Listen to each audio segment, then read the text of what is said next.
If you want your pastel portraits to reach a whole new level of realism, I think this is the video for you. Watch as I bring Tony Stark from initial drawing, layering to the final details. Let's jump right in. First thing, and it's often overlooked, that helps me so much with my drawings is using a middle tone paper. Here I'm using the dark grey, and you can see I've transferred my drawing over to it. It's pastel matte paper, and just by simply putting in some of the white tones just with my pencil on its side, they indicate where the highlights are, and that gets me off to a really great start. Now, drawing and painting is all about being able to judge one area next to another. So what I wanted to do, I found early on, was put in that black background, but I didn't want to have lots of black dust, pastel dust, possibly contaminating the drawing. I definitely didn't want it to go on the face of the subject, so that's when I use black gouache paint. It's great, it goes on nice and flat, and what's even better, pastel goes on top of it very easily, and it doesn't really change the texture of the paper at all. Now, when you start a complicated drawing, you need to make sure you've got some areas just right straight away. So I'm putting in the shadow, which is warm, and also this pinky fleshy area, this kind of salmon colour over the one eyebrow, because you've got to start somewhere, and around the eye is usually going to be your centre of interest. So that's the area that I really wanted to be spot on. Now, Pitt pastel pencils, they've got some of these wonderful salmon type of colours, so for this complexion those are invaluable for me. And now this is obviously just a speeded up overview of the whole process, full real time. It's over on my Patreon art channel for those that want the real in detail description, but sometimes in these speeded up versions it gets easier to see what's actually going on as a whole. And here you can see that what I'm now doing is trying to create an area that looks really quite realistic. All the colours, all the tones are accurate. That's going to help me then judge all my next areas by it. And look at the cheek, even at this stage there's multiple purples, we've got warm tones, cool colours in there as well. They're all playing off against each other.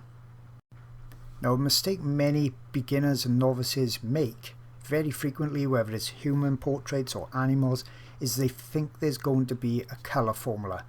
So for white people there's going to be a colour formula, for black people a colour formula, for tigers I can give you colours, a tiger colour. That's never ever going to be the case, so be careful when you see these things online about colour formulas.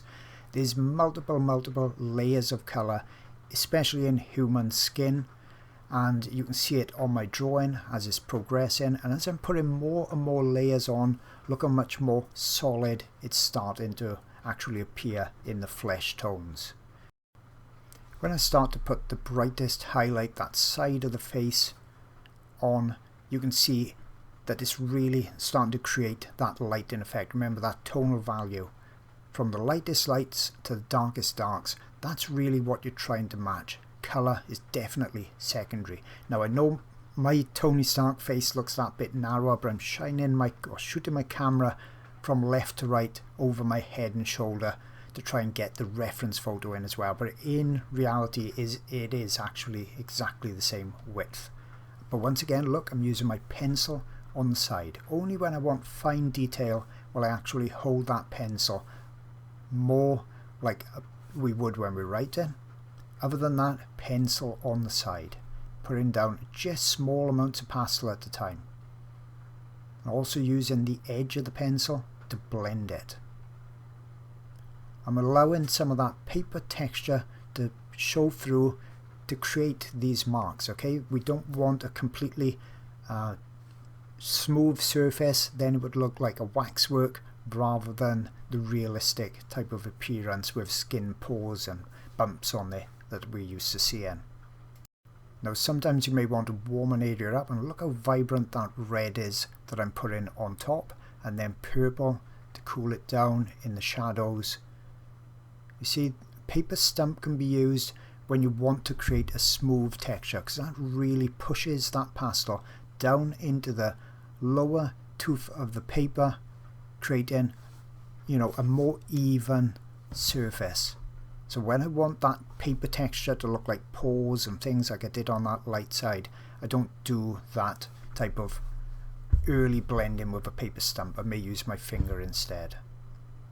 Now remember what I said about there's never going to be an actual colour chart or a swatch you can use for various things. Look at the colours that I'm layering on top just to create that forehead. Multiple colours, especially when you get past that beginner stage. That's what really transforms a beginner artwork into something that's more professional.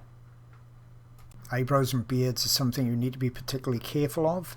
If you go wrong, they're going to look like they're stuck on, which may well be in fashion these days, but I'm really after a more realistic appearance. So I haven't gone in with a black for the eyebrows. I know I can see real dark tones and blacks in there, but I'm starting off with a brown.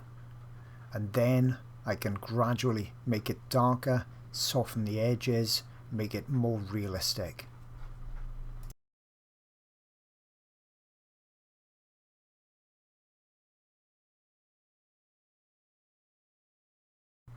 Moving on to the next eye, don't make the mistake that the whites of the eyes are going to be a real clean white. It's almost always never a pure white. So you really need to study the white of the eye, use your pieces of scrap paper, pastel matte paper, put it against the white of the eye, match your tones with a pencil and your colours by rubbing on that scrap paper, as I show in my matching and mixing colour video for pastels.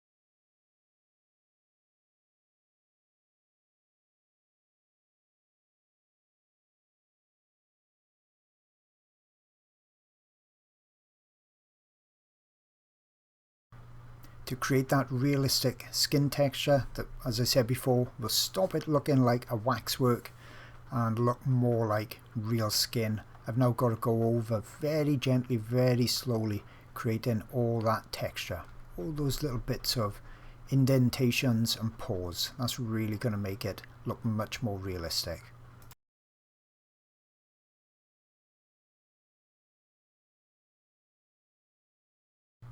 Now to get that distinctive red of the suit, I just didn't have those colours in my pencils. No matter how many sets of pencils you got, you will find you've got a lot more choice of colours, more unusual colours with the pastel sticks.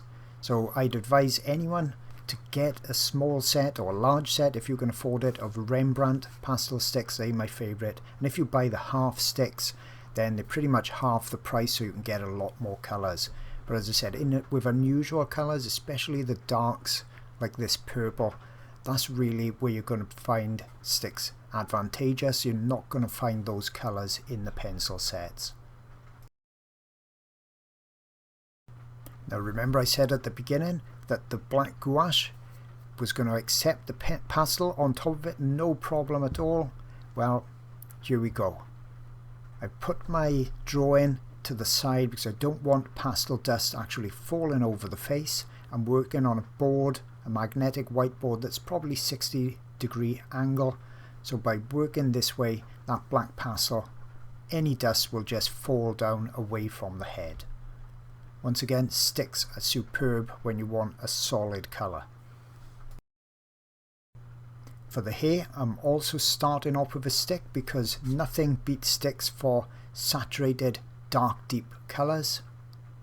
The blacks in sticks are darker than any of the pencils you can really get, and the browns, you've got a much better, darker, richer selection of browns in the sticks. I'm going in with a brown to start with, making sure I don't smudge anything over onto the face, and then I can build the details on top. But first of all, I need a basic colour to work on top of.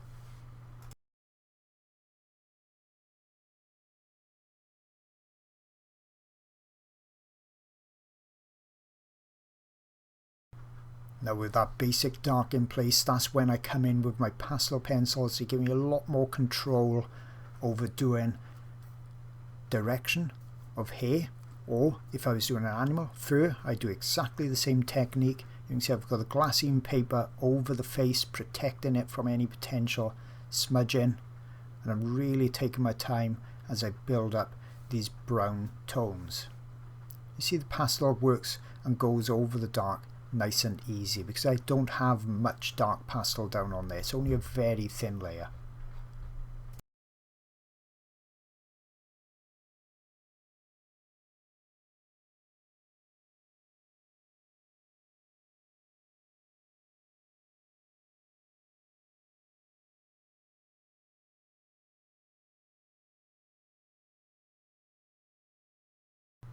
All that's really then left to do is to add some final touches, darken some areas, texturize others, lighten other areas.